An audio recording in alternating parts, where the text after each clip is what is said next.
ದುಡ್ಡೇ ಪ್ರಾಮುಖ್ಯತೆ ಆಗಿದೆ. ರಾಜ್ಯ ಉದ್ಧಾರ ಆಗಲಿ, ದೇಶ ಉದ್ಧಾರ ಆಗಲಿ ಅಂತ ಯಾರೂ ಥಿಂಕ್ ಮಾಡಲ್ಲ. ಅಂದರೆ ಎಲ್ಲರೂ ಯೋಗಿ ಥರ ಇದ್ದರೆ ಸ್ವಾರ್ಥಕ್ಕಿರಲ್ಲ. ಇಲ್ಲಿ ಬರೀ ಸ್ವಾರ್ಥ ತುಂಬಿದೆ. ಇವ್ರ ಪಕ್ಷದವ್ರು ಅವ್ರು ಇರ್ತಾರೆ, ಅವ್ರ ಪಕ್ಷದ ಇವ್ರು ಇರ್ತಾರೆ. ಯಾರ್ದು ಕರೆಕ್ಟ್ ಅಂತ ಹೇಳೋಕ್ಕಾಗತ್ತೆ? ಯಾರ್ದು ಹೇಳೋಕ್ಕಾಗಲ್ಲ. ಖಂಡಿತ 100ಕ್ಕೆ 100 ಸತ್ಯ ಇದು. ಭ್ರಷ್ಟಾಚಾರ ಯಾತಕ್ಕೆ ಅಂತಂದರೆ ರಾಜಕೀಯದಲ್ಲಿ ಆ ಥರ ಇದೆ. ರಾಜಕೀಯದಲ್ಲಿ ಇರೋದ್ರಿಂದ ಇದು ಭ್ರಷ್ಟಾಚಾರ. ಏನು ಮಾಡೋಕ್ಕೆ ಬಂದಮೇಲೆ ಭ್ರಷ್ಟಾಚಾರ ಮಾಡಲೇಬೇಕು ಅಂತ ಏನಾದರೂ ಇದೆ? ಇಲ್ಲ, ಆ ಥರ ಏನಿಲ್ಲ. ದುಡ್ಡು ಬೇಕು ಅವ್ರಿಗೆ ಮಾಡ್ತಾರೆ. ದುಡ್ಡೇ ಪ್ರಾಮುಖ್ಯತೆ ಆಗಿದೆ. ರಾಜ್ಯ ಉದ್ಧಾರ ಆಗಲಿ, ದೇಶ ಉದ್ಧಾರ ಆಗಲಿ ಅಂತ ಯಾರೂ ಥಿಂಕ್ ಮಾಡಲ್ಲ. ಹೌದು. ಬೇರೆ ರಾಜ್ಯಗಳಲ್ಲಿ ಯಾಕೆ ಅಷ್ಟು ನಡೆಯಲ್ಲ? ನಮ್ಮ ರಾಜ್ಯದಲ್ಲಿ ಅಂದರೆ ಎಲ್ಲರೂ ಯೋಗಿ ಥರ ಇದ್ದರೆ ಸ್ವಾರ್ಥಕ್ಕಿರಲ್ಲ. ಇಲ್ಲಿ ಬರೀ ಸ್ವಾರ್ಥ ತುಂಬಿದೆ. ಹಾಗಾಗಿ ಇದೇ ಥರ ಪಕ್ಷ ಅಂತಲ್ಲ, BJPಲೂ ಇರ್ಬೋದು, ಕಾಂಗ್ರೆಸ್ಸಲ್ಲೂ ಇರ್ಬೋದು, JDS ಅಲ್ಲಿ ಎಲ್ಲನೂ ಭ್ರಷ್ಟಾಚಾರ. ಒಟ್ಟಿನಲ್ಲಿ ವೋಟ್ ಮಾಡೋದೇ ತಪ್ಪು. ಯಾಕೆ ಜನರಿಗೆ ಗೊತ್ತಾಗಲ್ಲ? ಗೊತ್ತಾಗುತ್ತೆ, ಯಾರು ಮಾತಾಡೋಲ್ಲ. ಕರ್ನಾಟಕದಲ್ಲಿ ಯಾರು ವಾಯ್ಸ್ ಓಪನ್ ಮಾಡಲ್ಲ. ಈಗ ಬಂದು ನೀವು ಮೀಡಿಯಾ ಹಿಡಿದಿದ್ದೀರಾ, ಓಪನ್ನಾಗಿ ಹೇಳಿದ್ದೀನಿ. ಈ ಥರ ಎಲ್ಲರೂ ಇರಲ್ವಲ್ಲ.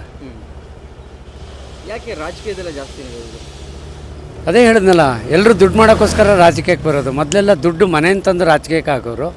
ಈಗ ಬರೀ ಕೈಯಲ್ಲಿ ಬಂದು ದುಡ್ಡು ಮಾಡ್ಕೊಂಡು ಹೋಗ್ತಾ ಇದ್ದಾರೆ. ಎಲ್ಲ ಒಂದೇ, ಯಾರು ಬಂದರೂ ಒಂದೇ. ನಮ್ಮದೇ ಅಂತೆಲ್ಲ, ನಮ್ಮ ದುಡ್ಡು ಅವ್ರದ್ದು ರಾಜ್ಯ ಆಡೋದಷ್ಟೇ. ಬಟ್ ಅವ್ರದ್ದೇನು ದುಡ್ಡು ಹಾಕಿ ರಾಜ್ಯ ಆಡೋಗಿದ್ರೆ ಅದು ಇನ್ನೂ ಏನೇನು ಮಾಡ್ತಾ ಇದ್ದೋ ಗೊತ್ತಿಲ್ಲ.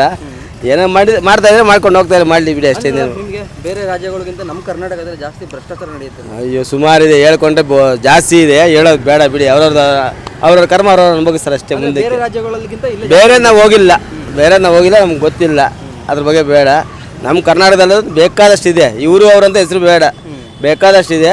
ಹೇಳೋದು ಬೇಡ. ಅವ್ರವ್ರ ಕರ್ಮ ಅವ್ರವ್ರ ಅನುಭವಿಸ್ಕೊಂತಾರೆ ಅಷ್ಟೇ. ನಾವೇನು ಹೇಳೋಕ್ಕಾಗಲ್ಲ. ಅವ್ರದ್ದು ಇವ್ರದಂತ ಹೆಸರು ಬೇಡ ಅಂತ ಹೇಳ್ತಾ ಇದೀನಲ್ಲ. ಇವ್ರ ಪಕ್ಷದವ್ರು ಅವ್ರು ಇರ್ತಾರೆ, ಅವ್ರ ಪಕ್ಷದ ಇವ್ರು ಇರ್ತಾರೆ. ಯಾರ್ದು ಕರೆಕ್ಟ್ ಅಂತ ಹೇಳೋಕ್ಕಾಗತ್ತೆ? ಯಾರ್ದು ಹೇಳೋಕ್ಕಾಗಲ್ಲ. ರಾಜಕೀಯಕ್ಕೆ ಬಂದಮೇಲೆ ಭ್ರಷ್ಟಾಚಾರ ಮಾಡಲೇಬೇಕಾ? ಅದು ಒಂಥರ ಕುಲಕಸಬು ಅಂತಾರಲ್ಲ, ಹಂಗೆ ಕಳ್ತನ ಮಾಡಲೇಬೇಕಲ್ಲ, ಬೇರೆ ಮಾಡೋಕ್ಕಾಗಲ್ಲ. ಹಂಗೆ ಕುಲಕಸಬು ಅಂತಾರ. ರಾಜಕೀಯ ಇರೋದೇ ಅಷ್ಟು. ಅದು ಮಾಡೋದೇ ಮನೆಗೂ ಗಾಂಧಿ ತಾತ ಆಗಲಿ, ಹರಿಶ್ಚಂದ್ರ ಉಟ್ಕೊಂಡ್ರು ಕರ್ನಾಟಕನ ಚೇಂಜ್ ಮಾಡೋಕ್ಕಾಗಲ್ಲ ಯಾರನ್ನು. ಅಷ್ಟೇ ಹೇಳೋದಲ್ಲಿ, ಬೇರೆ ಏನಿಲ್ಲ. ಯಾಕೆಂದರೆ ಆ ಥರ ಆಗೋಗ್ಬಿಟ್ಟಿದೆ. ಹೊರಗಡೆ ನೀವು ಎಷ್ಟೇ ನಿಯತ್ತಾಗಿರಿ, ಅಲ್ಲಿಗೆ ಹೋದ್ಮೇಲೆ ಒಬ್ಬರಲ್ಲ ಒಬ್ರು ಎಳಿತಾ ಇರ್ತಾರೆ. ಇದು ಉದಾಹರಣೆ ಬೇಕಾದ್ರೆ ಏಡಿ, ಇದು ಅಷ್ಟೇ. ಏಡಿ ಹತ್ತಕ್ಕೋದ್ರೆ ಕಲ್ಲು ಹಿಡಿತಾವಲ್ಲ, ಹಂಗೆ ಚೆನ್ನಾಗಿ ಮಾಡೋಕೆ ಹೋಗ್ತೀವಿ ಅಂದರೆ ಪಾಪ ಯಾವುದೋ ಯಾವ ರವಿನಪ್ಪ, ಅಲ್ಲ DK ರವಿ ಅಂತ, ನಿಷ್ಠಾವಂತ, ಎಲ್ಲೋ ಇದು ಹೊಟ್ಟೋಯ್ತು ಮೂಲೆಗೆ. ಹಂಗೆ ಎಲ್ಲ ಏನು ಮಾಡೋಕ್ಕಾಗಲ್ಲ. ಗೊತ್ತಿದ್ರು ಬೇಕು ಅಂತ ಬರ್ತಾರಲ್ಲ ಮುಂದಕ್ಕೆ, ಹಂಗೆ ಹಿಂಗೆ ಅಂತ.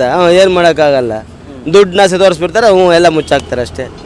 ಕೋಟಿಗಟ್ಟಲೆ ಹಗರಣ ಆಗ್ತಾ ಇದೆ, ಆದ್ರೂ ಯಾರು ಕೇಳೋದಿಲ್ಲ, ಮಾಡೋದಿಲ್ಲ. ಅದನ್ನು ಪ್ರಳಯ ಆದರೆ ಕಮ್ಮಿ ಆಗುತ್ತೆ ಅಷ್ಟೇ, ಒಂದೇ. ಅದಕ್ಕೆ ಬೇರೆ ಏನಿಲ್ಲ ಡಿಸಿಷನ್.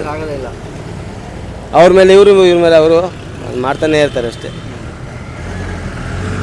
ಏನು ಮಾಡೋದು ವಿಧಿ ಇಲ್ಲ. ನಾವು ದುಡಿಲೇಬೇಕು, ನಾವು ತಿನ್ನಲೇಬೇಕು.